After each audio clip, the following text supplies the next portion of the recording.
Setelah memasuki Shadow Dungeon, Suho mendapatkan misi untuk bertahan hidup selama 4 jam. Beru menasihati Suho untuk selalu waspada. Dan tiba-tiba muncul seorang goblin dari belakangnya.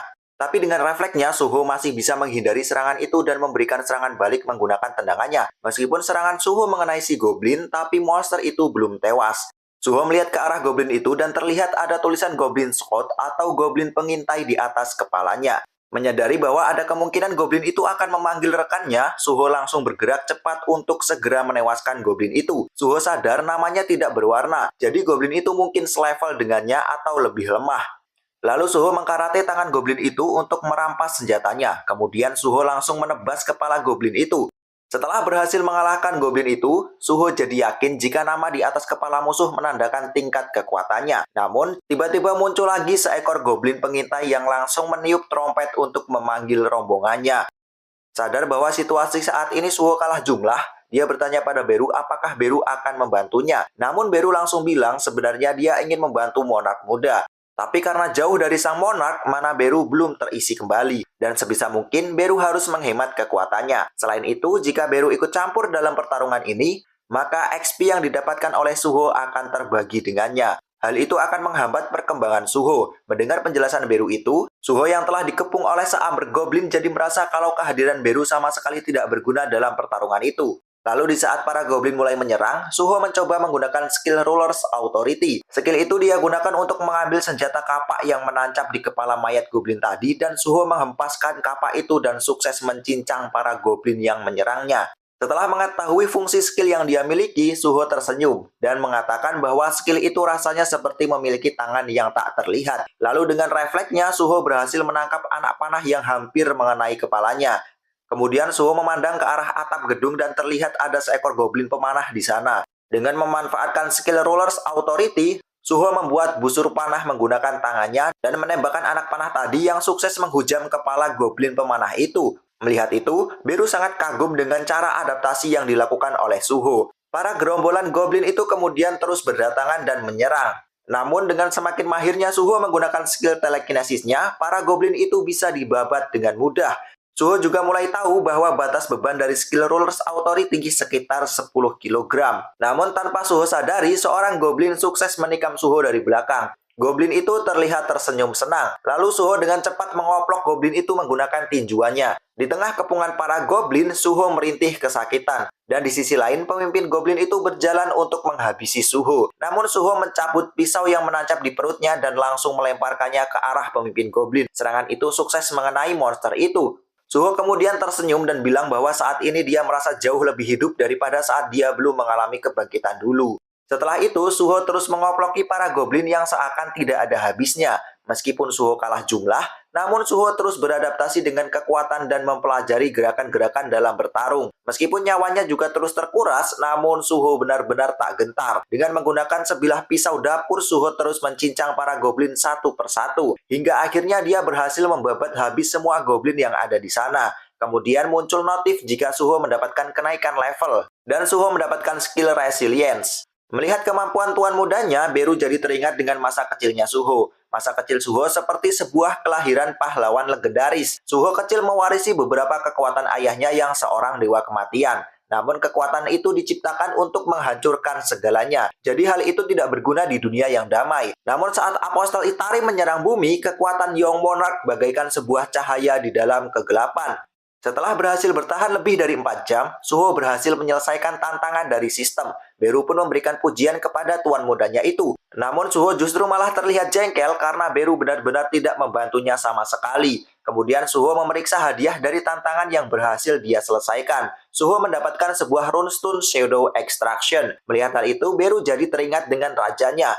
Kemudian Suho teringat bahwa ketika dia sedang bertarung, dia mendapatkan skill Resilience. Suho pun membuka bajunya, dan terlihat perutnya yang terluka karena goblin sudah sembuh. Yap, pasif skill Resilience berfungsi meningkatkan pertahanan fisik sebesar 20%. Suho pun jadi merasa bahwa kekuatannya ini sangat curang, karena setiap nyawanya akan habis, pasti akan kembali penuh jika dia naik level. Kemudian Beru memberitahu Suho bahwa mekanisme level up ini berdasarkan sistem yang Monarch gunakan dulu. Ini adalah sistem pendukung yang didesain untuk memastikan keamanan player saat bertumbuh. Lalu Suho memecahkan Runestone Shadow Extraction. Hal itu membuat Suho memiliki kemampuan untuk membangkitkan jiwa yang sudah mati. Dan karena levelnya baru 1, maka kapasitas bayangan yang bisa Suho bangkitkan berjumlah 3 bayangan. Suho kemudian mencoba mengarahkan skill itu ke arah mayat pemimpin goblin yang berhasil dia kalahkan. Sistem kemudian memberikan arahan agar Suho memberikan komando khusus untuk skill barunya itu. Setelah berpikir cukup keras, Suho akhirnya memutuskan pilihannya dan memberikan komando yang sama dengan ayahnya, yaitu Rise. Seketika itulah sebuah bayangan mulai muncul dan bangkitlah 3 bayangan goblin rank biasa. Suho terlihat kecewa setelah melihat ketiga bayangan goblin yang tampak lemah. Hal itu tidak sesuai dengan ekspektasinya. Kemudian Beru memberi penjelasan, jika memang biasanya prajurit Shadow Extraction baru lebih lemah dan lebih kecil daripada saat mereka hidup. Suho kemudian bertanya, seberapa lemah mereka? Karena di sana tertulis bahwa mereka akan menghilang dalam sehari. Beru bilang mungkin itu karena Suho tidak memiliki skill Shadow Storage.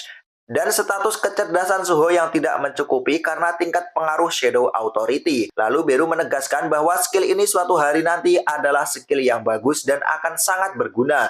Kemudian Suho pun menenangkan Beru agar tidak bersedih. Setelah itu perut Suho terasa keroncongan dan dia menggunakan kunci untuk keluar dari Shadow Dungeon. Setelah keluar, Suho langsung makan makanan yang disediakan rumah sakit. Dia tidak menyangka bahwa makanan rumah sakit akan terasa seenak itu. Sembari Suho makan, Beru menjelaskan apa yang harus Suho lakukan. Menurut Beru, Suho mempunyai 3 misi utama. Yang pertama adalah melindungi bumi dari monster outer space. Hal itu bisa dilakukan Suho dengan cara masuk ke dalam dungeon dan membantai para monster yang ada di dalamnya. Karena jika Suho semakin kuat, maka bumi akan semakin aman.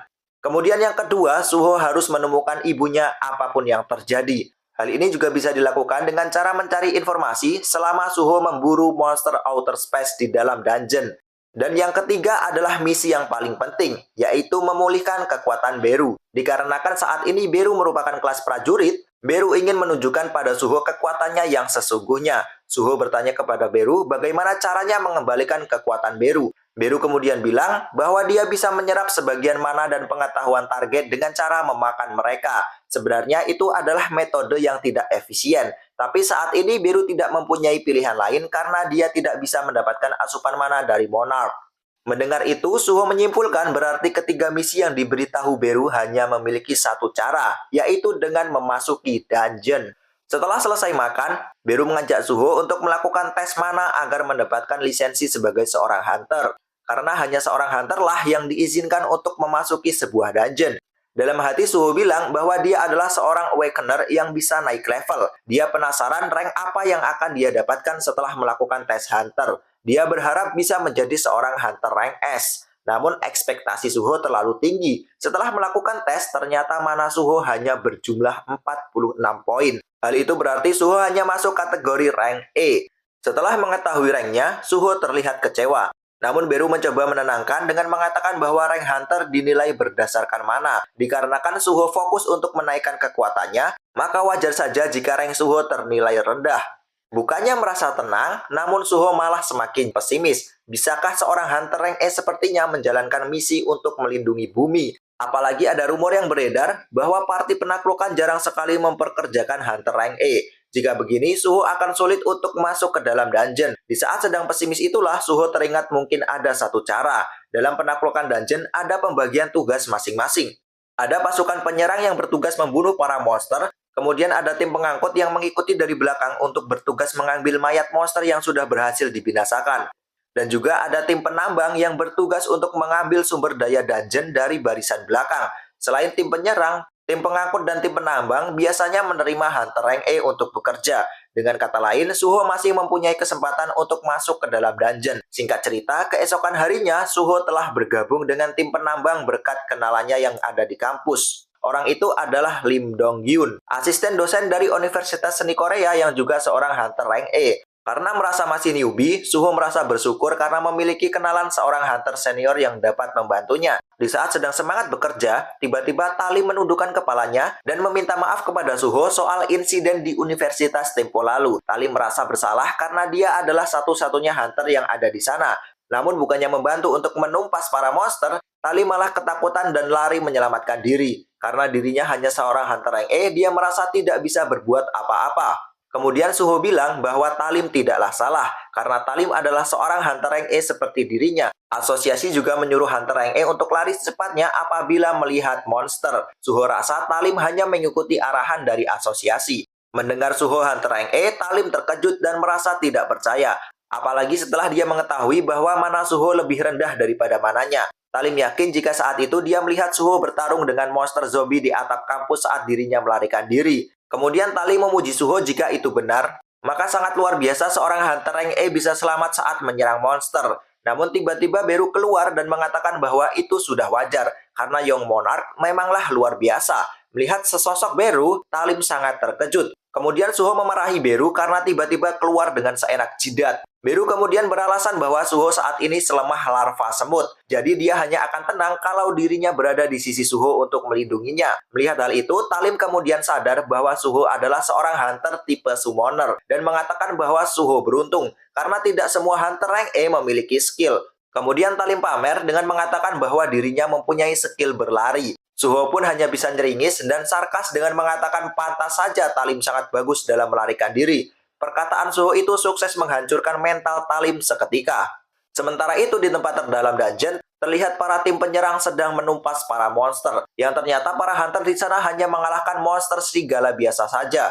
Ketika seorang hunter kecewa dengan hasil buruannya, hunter yang lain menemukan sebuah celah yang tertutup batu besar. Mereka kemudian memutuskan untuk mengeksplor celah itu, dan mereka sampai pada suatu tempat misterius yang mirip sebuah altar. Para hunter itu merasa ketakutan, namun seorang hunter bilang bahwa dirinya tidak merasakan adanya monster apapun di sekitar tempat itu. Di saat para hunter sedang bingung, terlihat ada sebuah pedang misterius yang tertancap di tengah altar. Menyadari ada harta karun bagus, seorang pemimpin raid yang merupakan hunter tank rank C nekat ingin mencabut pedang itu. Dan setelah mencabut pedang itu, Kim Yong Jun tiba-tiba merasakan energi sihir yang sangat besar dan jiwanya berpindah ke tempat misterius seperti rahang binatang buas yang dipenuhi dengan lautan darah. Lalu jiwa Kim Yong Jun dilahap seketika. Kemudian tiba-tiba tubuh Kim Yong Jun diambil alih oleh pedang itu dan dia langsung menebas kepala seorang hunter yang ada di dekatnya. Semua orang yang ada di sana pun terlihat tercengang dan ternyata pedang itu adalah milik dari Raja Binatang Buas yaitu Fangs Monarch.